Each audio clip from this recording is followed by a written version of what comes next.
What's up, Breeze Heat family? I am back here again just in time for you to be able to make this for your soul food Sunday. Mac and cheese recipe is already posted, but I'll be sure to post that link in my bio. But we're here for the pot roast and the pot roast only.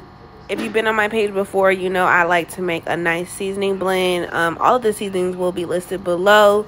I'm pretty sure I just went in with some garlic powder, garlic salt, garlic and herb, some pepper, as well as some garlic powder, onion powder, and I'm just gonna go ahead and pat that in.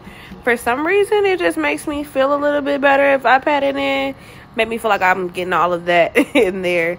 You're gonna do the exact same thing to the back side of this. Go ahead and sprinkle it. Make sure you sprinkle and season this really generously because you want your pot roast to have a lot of flavor. Go ahead and rub that, give a nice little massage or something. Take care of your food. Take care of it. Once you finish with that, I went in with probably like a tablespoon of flour and just went ahead and put that in there. That's going to give that nice crust and also help it become a gravy later on.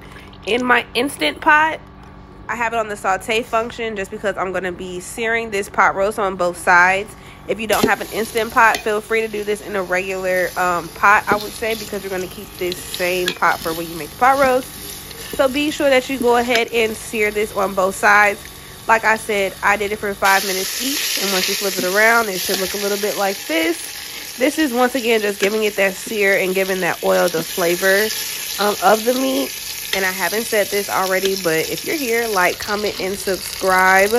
Go ahead and drop in your onions as well as 1.5 cups of beef broth. If you do not have any beef broth, you can take a beef bouillon cube and kind of mix that up.